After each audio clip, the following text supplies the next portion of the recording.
Hi everybody, welcome to Momda's Life Handmade. Today I'm going to do a chic for cheap or look for less, or I'm going to make a high-end decor item using very little expenses or absolutely zero expenses. So my inspiration are these very high-end stores which sell these ceramic or earthen pottery planters and vases, say Anthropologie or Urban Outfitters. So these are some of my inspirations. These are pretty expensive here, but one can recreate something similar to this or inspired by these items in very less cost. So the only thing I really spent on was an earthen terracotta pot. So let's start. For this DIY, I'm starting with the terracotta pot. This terracotta pot was bought from a local potter. It's very humble, it's very cheap with a very meager price. And I'm going to transform it into a beautiful high-end handmade vase or planter. So for this I made this paste. Now this is made with plaster of Paris, some white craft glue or PVA glue and a little water. And I'm using a scalpel to mix it into a smooth paste. It has to be into a flowy consistency. It has to be a little watery because it's an earthen pot, a terracotta pot, which tends to absorb a lot of water.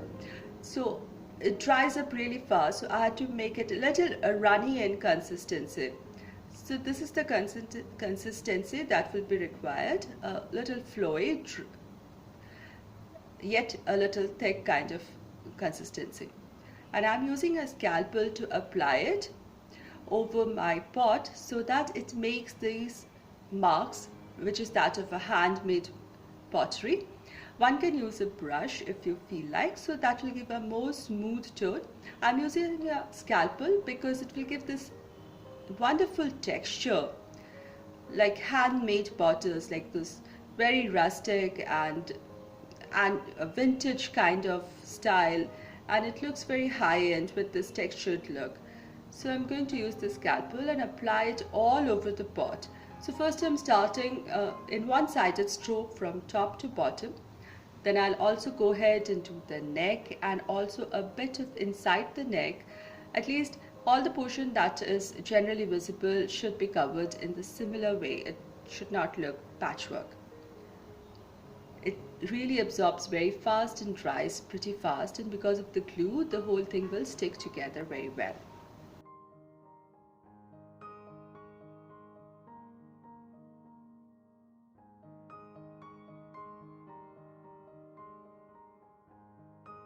So while it's wet, it's little difficult to understand the gaps that are there. So once it dries, I can see these areas which are little thin, a little bit of terracotta shows through. So I'm going over it with the paste once more and retouching those areas, thin coat areas. I really like this textured look of this pottery, and I like it that it's not stark white, it's kind of cream, vintage white, off-white kind of color. It's really nice. So after this layer also dried up, I wanted to add some colors. My today's video is part of the Chic for Cheap challenge that is hosted monthly by Christy from the Christy Creates DIY channel, and her co-host of the month is Megan from the Crafty Queen channel. So I'll put links to both the ladies' channels in my description box of this video, as well as link to the playlist for more ideas and inspirations.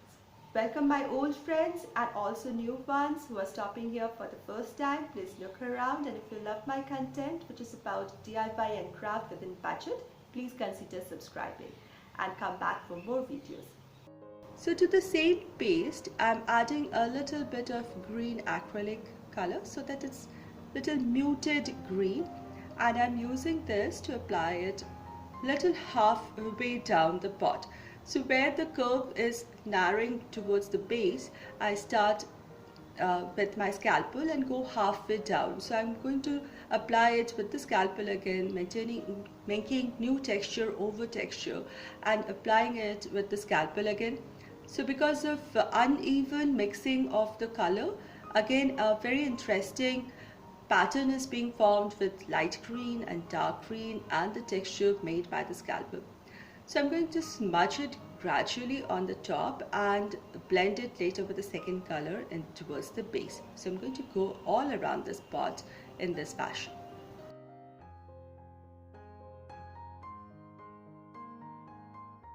Next to the same paste, I added a lot of blue color powder, and I think it's a little dry, so I'll add a little more craft glue to it to get the right consistency. And this time I'm going to apply it towards the base of the pot.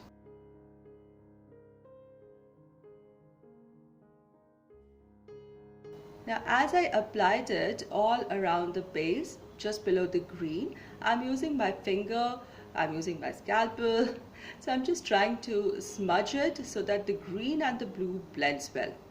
Well, I was not happy, so you'll find me in the next step using a brush.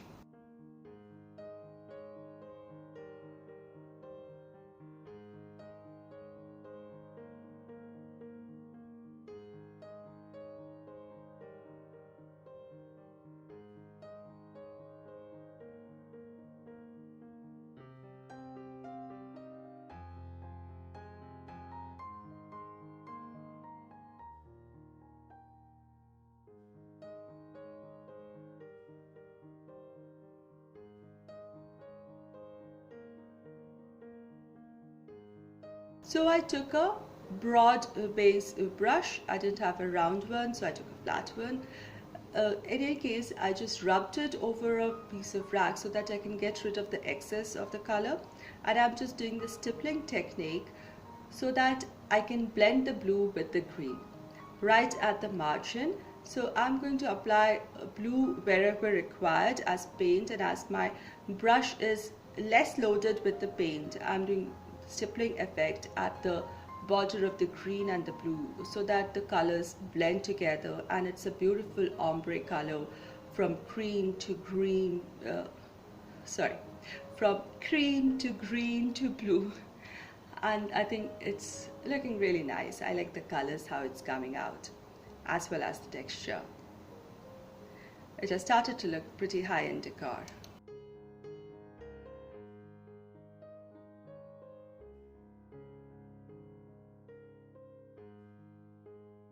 Well, all experts with interior decoration, they always say make a collection. So I had this little pot I remembered. I did some, again, high-end tube and had painted it white on the top portion. So it's already done with white.